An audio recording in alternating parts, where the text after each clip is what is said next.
How to fix OneDrive when it won't work or open. Hey everyone, there's nothing more frustrating than clicking on your OneDrive folder to pull up an important document only for absolutely nothing to happen. The app refuses to launch, or it gets stuck in an infinite loading loop, leaving your files completely out of reach.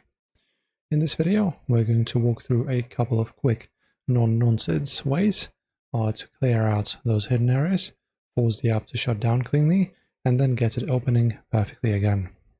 So let's start with the quickest fix. A lot of the time, the reason OneDrive won't open when you click it is because an old, crashed version of the app is still silently running, hidden away in your system background. So Windows thinks the program is already active, so it blocks a fresh Windows from launching. So to fix that, you just need to go ahead and bring up your task manager, and then use this search and search for OneDrive. And then when you find this process, which is named OneDrive, you just go ahead and right click and then choose terminate. Continue. Like this. And now it's not running anymore. And to perform a quick and fresh start, you can just go ahead and open up your start menu and launch OneDrive easily.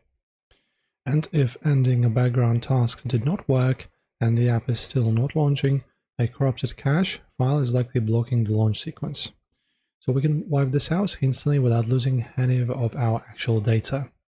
So guys, as I always do, open up your search application. In my case, I just use everything. It's just super great. Then you just go ahead and right click on the OneDrive, just search for OneDrive, right click, copy path. Where do we have it? There you go. Copy as path.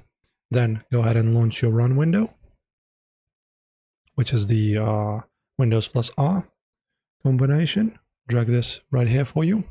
Then paste that path, just remove the quotation marks, one space, / reset, and then press OK.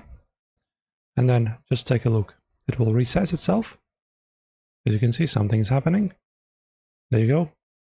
Okay, and now on my second monitor, I already have a window with my OneDrive pop-up. I can actually show you. So as you can see here, now I have my window right over here. Okay guys, and when you do that, the last resort thing that we can do is in the same window where you've searched for the app, you can just go ahead and just double click it to launch it, or just right click and then choose open. Also you can do the same from the run window by pasting its full path. That is it. This is how you fix it. Enjoy guys, and see you in the next one.